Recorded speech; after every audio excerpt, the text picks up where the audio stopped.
është krejt normale e drejt e Fidanit me e po politikën vështrimi, si që është edhe normale, edhe njerëz dhe tjerë brenda LDK-s që nuk pajtojnë me këtë dhe që mendojnë se duhet Zotri Abdi Gjiku me vazhdu me nejt në kryet e partisë dhe kjo do të vërtetot tashmë në 31 dhjetor, kur kuvendi do të kërkoj votbesim, sepse në këtë rast nuk kemi më dorëheqje, kuvendi do të jap besimin me vazhdu deri në fund të mandatit Zotit Abdi Gjiku, apo do t'i thot tashmë nuk mund të besojmë në kryet partisë dhe duhet të hapet gara për një kryetar të ri të partisë.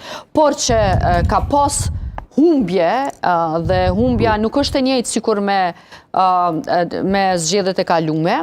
Këtë rast ka pas humbje edhe natyrisht duhet me u dha përgjegjësi sepse mrena 9 muajve, mrena një periudhe shumë të shkurt, ti ke humbur mbi 25% të votave. Domethënë nga 20 deputet, LDK-ja sot i ka 15, i ka humbur 5 deputet, që i bie 1/4 e deputetëve. Edhe këtu dikush duhet me dhënë përgjegjësi.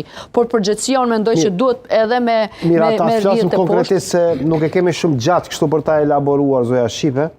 Unë e di që është pak komplekse të flitet në një pozicion kur situata është vështirë në parti, para do të thotë përgjegjësi, votbesimi apo është dashur dorëheqje të parevokueshme të ketë? Në gjykimin tim, Abdi Gjiku është dashur t'jap dorëheqje. Dorëheqje të parevokueshme. Pa i thotë e ka dhënë dorëheqjen, si dorëheqje si... E ka ofru, është diçka tjetër. Ofrimi dorëheqjes. Ofrim, pra po tham, në vitin 2021, sa Mustafa dha dorëheqje, u kriju një farë grupi punus që e përgatiti kuvendin, që i deri në kuvend, edhe për zgjedhjen e kryetarit të ri. LDK-ja do të çojë në votbesim.